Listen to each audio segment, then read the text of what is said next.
All right, here we go. Here we go. Welcome, welcome, welcome. Welcome back to Chakra Health for those of us that are in menopause with me, Reiki Master Allison. And I am here today. Excuse me. We're going to talk about chakra health or chakra health for those of us who are rooted and radiant and in menopause.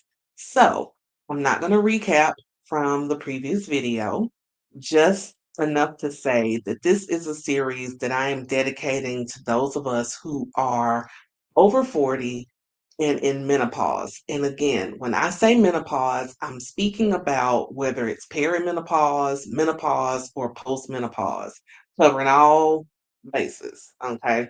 So it's not for you to come and say, but I'm in perimenopause. Listen, we got our own we it's very much a collective thing. Okay. So a lot of things that are happening in perimenopause, which I am in, that are very similar to things that happen in menopause and then postmenopause. So I'm speaking as that all three branches as a collective. Okay. All right, good. So, um, menopause, as we talked about previously, this is a profound physical, emotional, and spiritual transition in every woman's life.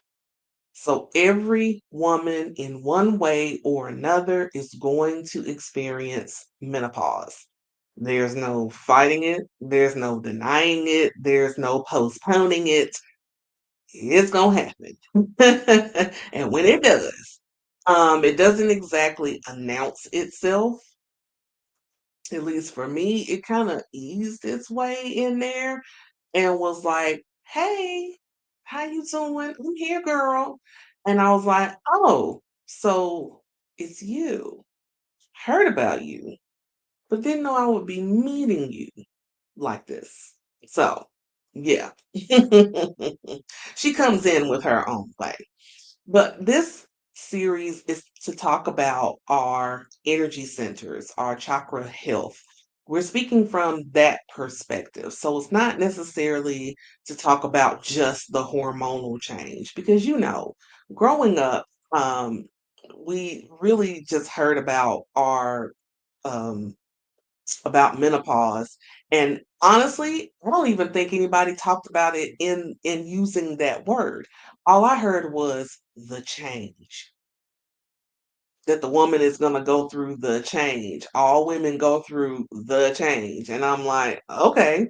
And it makes me remember an episode of The Golden Girls when Blanche was about to go through the change and how she was like, okay, but I'm not old. I'm not this. I'm not that. And a lot of what she talked about is how our generation or the women who came before our generation, when I say ours, speaking of those of us that are younger boomers, Gen X, and older millennial women, okay, that are all in this beautiful transition in our lives. But we did not have that uh, knowledge, guidance, or anything else for us to be able to handle what's happening in our lives right now. Amen. Amen. So this series is really just to talk about the energy of it in various aspects. Okay? And just let you know that I'm here with you, sis. We going through this together. All right. All right. So let's jump on in and let's talk about the sacral chakra. Okay. Get my notes. So the sacral chakra is the color is orange, as you can see, and it is our womb space, basically. So it's the area that's right above your pubic area and right below your navel. Excuse me.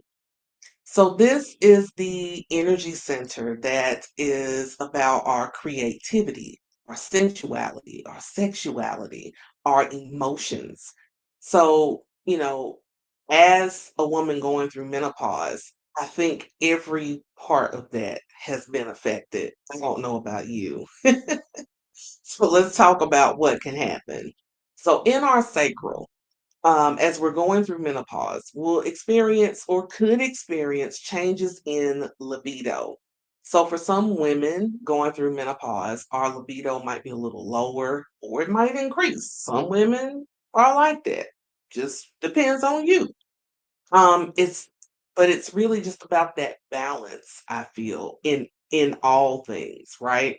So changes in our libido, our body image changes. You know, we get that menopause pooch that just don't want to go away. Yeah, we're not gonna talk about it. We're not gonna talk about it. Maybe on something else, but right now we're not. We're gonna stay focused. And then our emotional sensitivity may arise. Yeah, so we're a little more sensitive emotionally. Um, where we may experience, times of sadness, where we are pretty much like mourning the woman that we were and trying to somehow embrace this new woman. Now some women, it's not that deep, but for some women it is. So, in balancing our emotions and being able to maintain our emotional health, one of the things that I've learned is we got to let ourselves feel our feelings. We have to. Now, I know sometimes a cry spell might hit us in the most inopportune times. We're at work, we're in the middle of the grocery store, we're driving down the road. But all I can say is this: as an energy healer and a spiritualist, one of the things that I have learned is if my body is triggered to cry, then that means there's something that needs to be released in me. So I'm not going to make myself not cry. Now I get it. Sometimes we're in a situation where it's like, okay, but I can't do this. I can't just break down and start crying in the middle of my job. Because they're gonna be like, girl, what's wrong with you? What you doing? I get it. But if you can just kind of excuse yourself, go to the bathroom and just do what you gotta do. Um, but when those moments come, if you can let it out, cry. At the same time, anger, frustration, you know, um, it's something about in this time of transition in our lives where our emotions can run high, right? Where we might get frustrated and angry quicker than we normally would. Like our my patience is show. Like I'm I'm gonna get mad. So it's all these different changes that are happening in our lives emotionally. And then going back to the other things of like our changes in libido, our body image, etc. Um, one of the things that I was thinking about before I hit record was it's me understanding that um, it's okay for me to let go of the woman that I was so that I can transition into the woman I'm becoming in this different phase of my life. So, here's some of the things that can give you some support with this. So, creative expression, having a creative outlet is very helpful. So, this could be dance, this could be painting, it could be journaling, things like, you know, and I always do recommend this when, especially when you're working with womb health and sacral chakra, is moving your hips, a lot of hip movement and hip circles and just rotations and moving your body, right? Um, get a hula hoop. That's a real good one. Because I've got my eye on this weighted hula hoop that I want to get. Because now it's warm outside and I can go outside and I can hula hoop. So yeah, not only is it good exercise, but from an energy standpoint for your sacral, it's just really good to have that lower body movement, moving your hips from side to side and just really allowing yourself to just move. Doing things like belly dancing. Yeah, belly dancing is great. As a matter of fact, I'm gonna put in the description someone that I recommend. This beautiful sister was part of the Melanated Medicine Summit, and she's all about that womb health, womb love, and she is also a belly dancer. So check her out. I bought her journal, which is a darkness to light, the journey of the womb. And this is just a journal. It's not just, but it's a journal that I just started. So I just got this. But yeah, journaling is really, really good. Womb journaling is really, really good. Okay. Let me see where I leave off. So, yeah, painting, journaling, dancing, writing, uh, anything to flex that creative muscle, do it.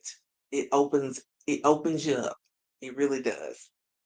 Pelvic movement, just talked about that. When you dance, when you move your body, certain exercises to help in the pelvic area. Then you can do certain spiritual baths and saying beautiful affirmations like, I honor my body's changing, excuse me, I honor my changing body and emotions. I honor my changing body and emotions. So let's talk about some essential oils and crystals that you can use. So essential oils like ylang ylang, clary sage.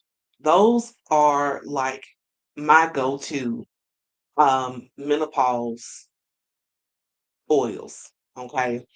But I want to throw a third one because I call this my trinity, and that is ylang ylang, geranium, and clary sage. Putting those together, like when I get out of the shower, I put, some in my hand, get my fractionated coconut oil, and I just rub my wound area, even around like my lower back.